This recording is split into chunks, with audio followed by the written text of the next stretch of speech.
Ces Robles, Coach Norman Miguel, and Rene Peñafel of the Cherry Tigo Crossovers who won in 5 sets against the Akari Chargers. Coach, congratulations! Back-to-back wins here in Montalban. Ano lang masasabi mo sa naging laban ng team against Akari tonight? Ang baba. of course, masayang masaya. Siyempre, di ba, 2 games, tapos 2 wins. Kung kahapon, naging parang confidence booster yung pagkapanalo namin. All the more na ito, di ba, itong pagkapanalo, kasi malaking bagay sa amin ito eh. Yun. Sobrang masaya, sobrang masaya. Thank you, Coach. Best player of the game, Ces Robles. Ces, 23 points in this game. Siguro ano lang ba yung naging motivation mo, especially galing kayo sa malaking panalo din yesterday and ito, 5-set win against Akari?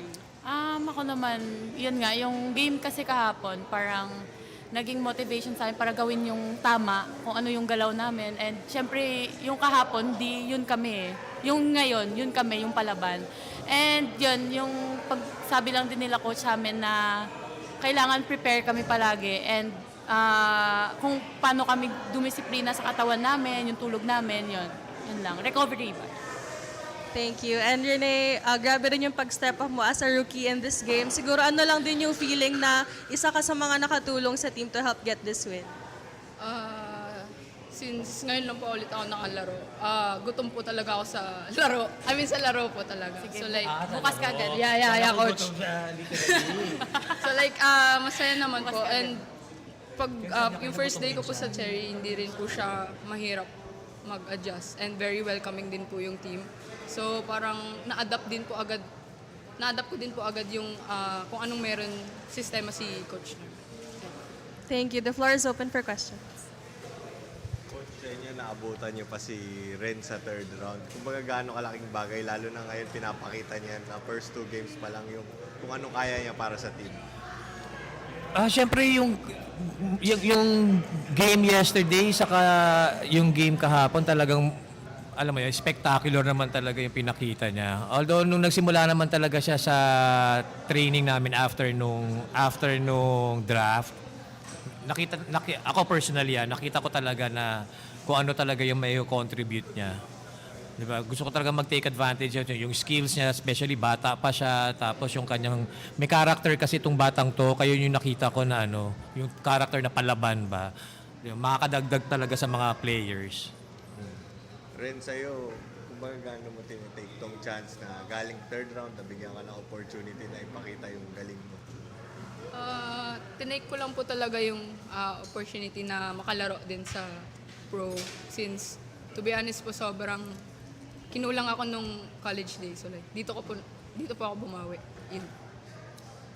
Coach, kahit 2 games pa lang po ngayon, ano na po agad yung napapansin yung biggest difference sa team in terms of yung performance nga po dahil nung previous conference may mga games po na kumbaga winnable pero nadudulas or nawawala sa dulo. Saan po yung spark na nakikita nyo kumbaga ngayon within the team?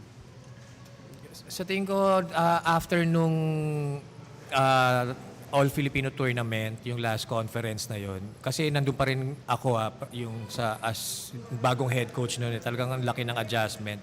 Pero nung simula nung na nag-training na kami, nag 1 week break lang muna kami, nakita ko naman din talaga yung character nila na kung i-adapt yung sistema ko at nakita ko rin na nagkaroon na ng lalim pa yung mismong players as a team and as an individual. Malaking bagay din kasi yung yung tulong ng mga seniors, 'di ba? Sa pagsuporta sa system namin ng coaches, tapos kung paano nila i-guide yung mga teammates nila. Malaking bagay yun, especially yung captainship ni Chang Abby. Kasi everybody's looking up to her. So nakakatulong talaga sa akin yung guidance niya. Yun. Masaya ako na, yun alam mo yun. Although, syempre hindi ka naman pwede mag-stop doon, di ba? Yung gusto ko pa ma-solidify pa yung character ba na buong-buo ba na uhaw manalo, merong gustong patunayan, may gustong ma-reach na goal na alam kong kaya naman nila kasi lahat naman sila galing sa mga champion teams eh. Alam na nila kung ano yung dapat gawin eh. Alam nila yung pakiramdam kung paano gawin yun eh. Yun. And for Ses, bilang naging captain ka from college to the pros, gano'n lang kadali or ka-challenging din yung responsibility to lead new players sa team mo like Ren and yung mga rookies nga na nakuha niyo this year? Siyempre, experience na din. And sabi nga nila, coach, na kahit bata ka, pwede ka mag-lead. So, pakita mo lang sa loob na kaya mong mag-lead kahit bata ka, yun lang.